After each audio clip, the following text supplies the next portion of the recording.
Mercredi 27 juillet 2022, fidèle internaute de Guérita TV Monde, bonjour. Le quotidien Matin Libre titre en manchette. Promotion de la destination Bénin. Talon et sa suite, un deuxième faux pas. Le président de la République française Emmanuel Macron est à Cotonou ce mercredi 27 juillet 2022 avec plusieurs de ses collaborateurs et des journalistes de médias français. Suivant l'agenda, Emmanuel Macron aura un tête-à-tête avec Patrice Talon avant de se confier à la presse et d'aller au déjeuner que lui offre son homologue béninois. Suivra la visite de l'exposition, toujours à la présidente de la République, des trésors royaux cédés par la France au Bénin vers la fin de l'année 2021. Ensuite, dans l'après-midi, le chef de l'État français et sa suite seront à Sémé City. Handball, Faucon FC de Nati Tengu.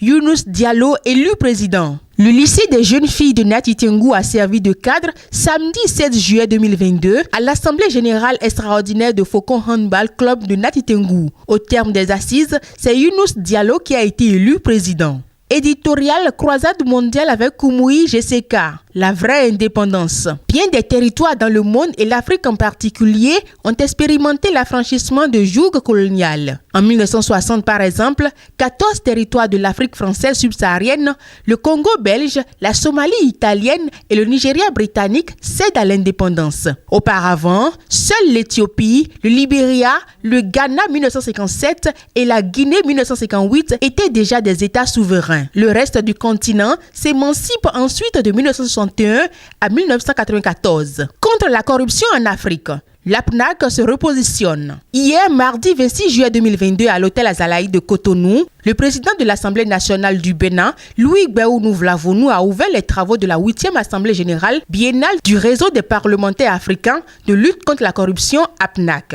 La cérémonie a connu la présence remarquable du président du Parlement ivoirien, Adama Bictogo, du professeur Massouda Mohamed Lagdaf, premier vice-président du Parlement panafricain, du président par intérim de l'APNAC Afrique, Jean-Pierre Passi Zampaba, du ministre d'État secrétaire général à la présidence de la République, Pascal Irénée Koupaki, des présidents d'institutions et de plusieurs députés venus des 4 coins de l'Afrique. On poursuit cette rubrique sur Guérita TV Monde. Afin d'accueillir les grands navires, le port signe un contrat d'extension. Cotonou le 26 juillet 2022. Ce lundi 25 juillet 2022, le directeur général du port autonome de Cotonou a procédé à la signature du contrat pour la réalisation des travaux d'extension du bassin portuaire et de rénovation des quais nord en présence du ministre des Infrastructures et des Transports et des représentants du groupement EIFAG SPI Foundation Adeoti, sélectionnés à la suite d'un appel d'offres international et chargé d'exécuter les travaux. 21 Day for Hello Care. Les candidats retenus après pitch et formation se verront remettre leur moto. L'information est à lire dans votre journal Matin Libre à la page 10.